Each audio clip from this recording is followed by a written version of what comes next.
All right, welcome back, team. So the photography business is just like any business. You make mistakes along the way.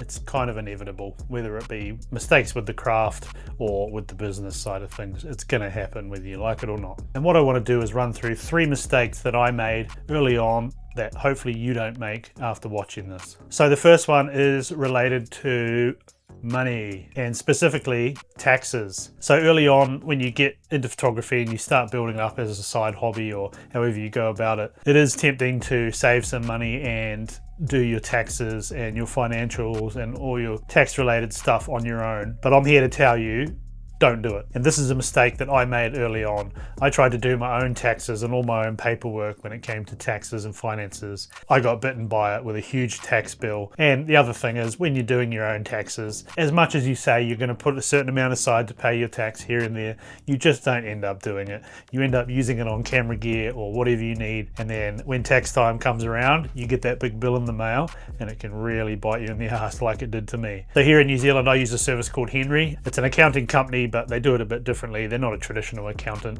They're more based around self-employed people and sole traders. Pretty sure every country around the world will have something similar, and it's super cost effective. They charge 1% of everything you earn to do basically all your tax stuff, and it is a game changer. I'll put a link to Henry down in the description if you're in New Zealand and want to check it out. And if you're in a different country, then I'm sure there's something there that's similar. But yeah, mistake number 1 not to make is don't do your own taxes from the get-go. Even when you're making a small amount of money, get an accounting company or get an accounting software, because if you try and tackle it yourself, you end up like me with a huge tax bill to pay. And if there's one person you don't want to be in trouble with, it's the tax man. All right, mistake number 2 is gear related. And this is one that I've preached about in the free course that I've got, which I'll also link in the description. Go and check it out if you really want. All of this stuff will be covered in there. Pretty rough, it's not flash, but there's some really in-depth information, especially on things like buying gear and business setup and whatnot. So if you're keen, go check it out. But yeah, mistake number 2 that I recommend not doing is using finance to buy gear. When you're on the come up, you have gear obsession. You think the new camera, the new lens, I need this. If I want to be a professional, I've got to have this and I've got to have that. When in reality, once you've been doing it professionally for a while, you realize, like, yes, there is a certain amount of gear you need, and yes, you need a certain level of gear to sort of work on a pro level, but you don't need all the stuff that you think you need when you're coming up. And people rush out and they finance gear, and it just bites them in the ass. Because like I say in that course, financing gear from the get-go when you're not making enough money to even pay that finance back, it really isn't a smart way to get off the ground in business, in photography. You're basically starting on the back foot, you've already got overheads, and you're not even making enough to service that debt. Another tip for buying gear that I always recommend to people is, as your career grows, you make more money, and you're usually doing it as a side hustle.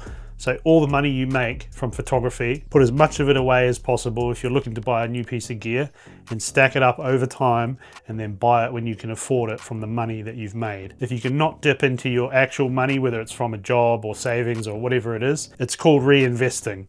You reinvest the money you make into the gear that you need to grow your business and grow your career. So that's mistake number 2 not to make. Don't get in financial trouble just for some camera gear. All right, big mistake number 3 is contracts. And on the contract subject, I mean, this one in particular, I'm going to talk about things like cancellation fees. So a big mistake I've made is having jobs booked in, and some of these are big week-long jobs, and I have booked them in on someone's word. And as you can imagine, this mistake of not having at least a cancellation fee in a contract can cost you a lot of money, and it has to me. Whether it's someone else coming in and undercutting you at a lower rate so they go with them, or if the job just gets cancelled altogether, having at least a cancellation policy in a contract, at least you know that if that job gets canned or disappears somehow, you're still going to get some money out of it because you've already allocated that time in your calendar. I've had literal weeks mapped out, and I've turned down other jobs for a job that I had verbally agreed upon without any sort of cancellation policy,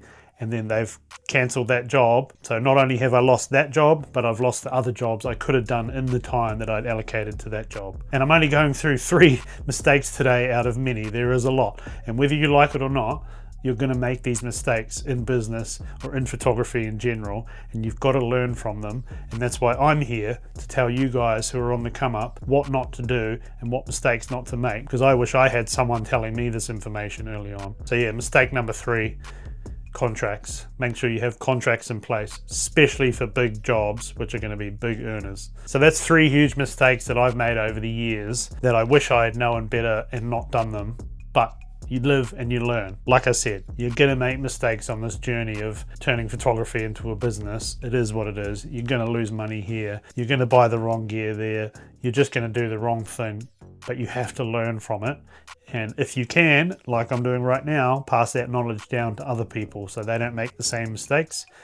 And then we all get better together. Yay! That's it for this video. Like I said, go check out that free course. It's not Flash. Don't expect a big production. It's me sitting in this room just yapping away. I probably should remake it and make it a bit nicer, which maybe I will one day.